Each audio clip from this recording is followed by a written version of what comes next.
नमस्कार. Smita Manoj Padhye the actors journey या चॅनलवर सर्वांचं मनःपूर्वक स्वागत.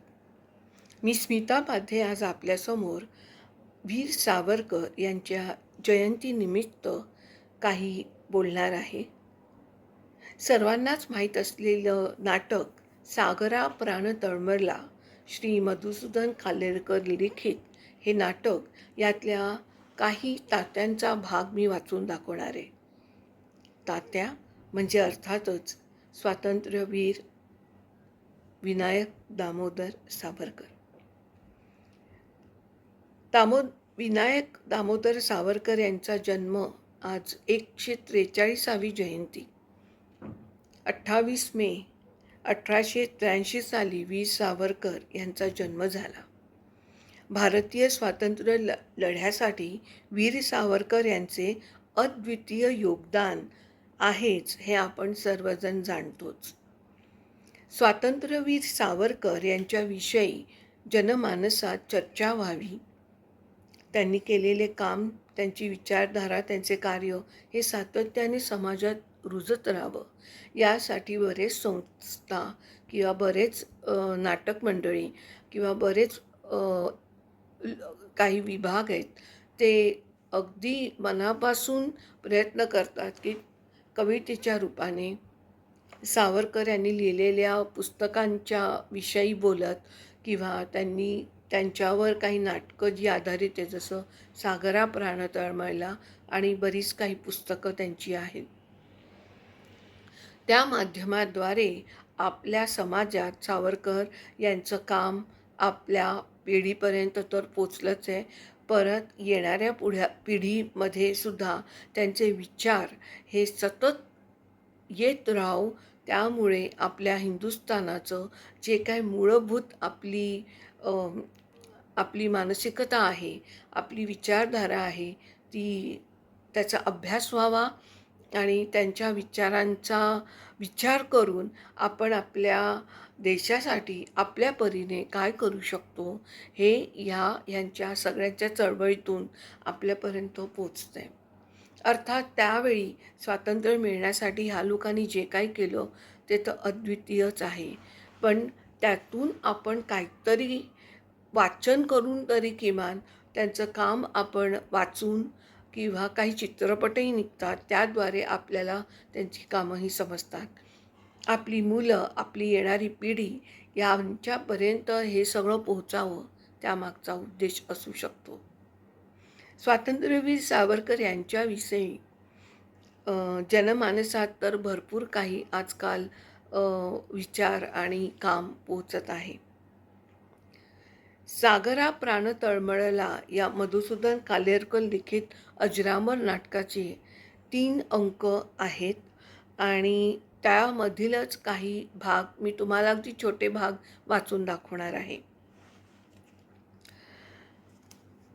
तर पहिला भाग जो आहे तो तात्या म्हणजे जेव्हा ते वयस्कर होतात आणि नाटकातीलच पहिला अंकातला एक भाग आहे आणि त्यानंतर एक छोटासा भाग शेवट आहे, जिकडे नाटक संपतं तेव्हा तात्यांचे काही शब्द आणि दोन्ही संवाद हे तात्यांचेच आहेत. सुरुवात करते.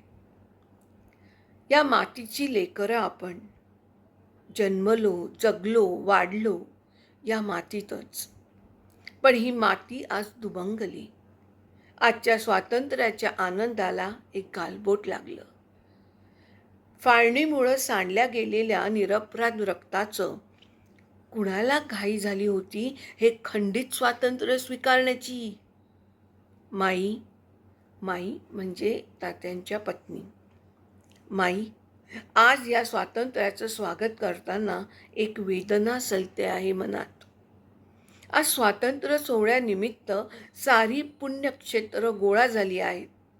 गंगा, यमुना, गोदावरी, सरस्वती, नर्मदा, कावेरी, परंतु नर्मदा, सिंधू, कावेरी जलेस्मित सन्निधी कुरु या पवित्र मंत्रातील ती पुण्य पावन सिंधू कुठे आहे? सिंधू नसती तर हिंदू आले असते कुठून? ज्या सिंधूच्या काठाने हिंदू आले वाढले, ती सिंधू आम्ही हरवली. लिलाव पुकारला आम्ही तिचा या खंडित स्वातंत्र्यासाठी. भिंतीवरील फोटोकडे बघून स्वतःच्या वडिलांना उद्देशून, बाबा, या स्वातंत्र्याचे खरे शिल्पकार तुम्ही मन पेटवलीत, क्रांतीची मशाल आमच्या हाती दिलीत आणि स्वातंत्र्याचं पूर झालेलं स्वप्न पाहण्याआधीच चिरनिद्रा घेतलीत. पण तुम्ही गेलात हे चांगलं झालं. हे खंडित स्वातंत्र्य तुम्हाला पावलं नसतं. आता शेवटील भाग. वाटलं होतं या आयुष्यात सिंधू आपली होण्याचं भाग्य लाभेल, पण नाही लाभलं. कुणाला घाई झाली होती या खंडित स्वातंत्र्याची. लोकांना निश्चित नव्हती, पण पुढाऱ्यांना होती. सिंधू गेली तरी चालेल, पण स्वातंत्र्य हवं. ही सिंधू परत आपली होणार होती. गेल्या वर्षी आपलं सैन्य लाहोरचं दार ठोठावीत होतं, पण लढाई थांबली.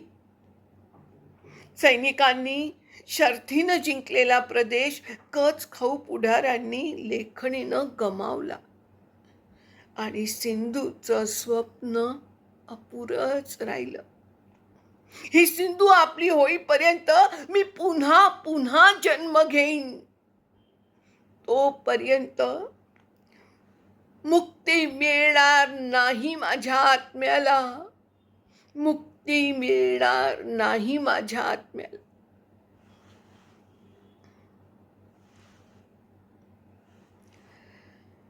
स्वातंत्र्यवीर विनायक दामोदर सावरकर यांच्या नाटकातली ही 2 संवाद मी तुमच्यासमोर मांडले.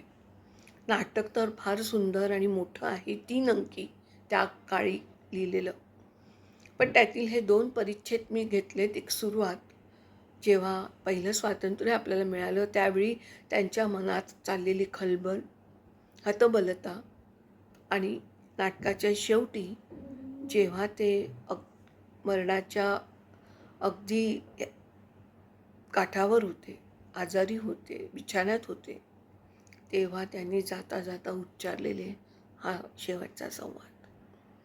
सिंधू नदी ही आपली व्हावी, त्यासाठीचा त्यांचा तो अट्टहास, जिद्द, आणि स्वातंत्र्यापेक्षाही सिंधू आपली व्हावी, हे या 2 परिच्छेदातून फार जाणीवपूर्वक आपल्याला समजतं.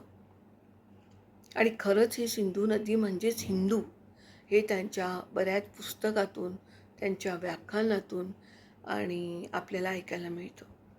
आज स्वातंत्र्यवीर सावरकर यांच्या 143व्या जयंतीनिमित्त मी सावरकर यांना नमन करते आणि हेच सांगून आजचा हा व्हिडिओ इथे समाप्त करते. धन्यवाद.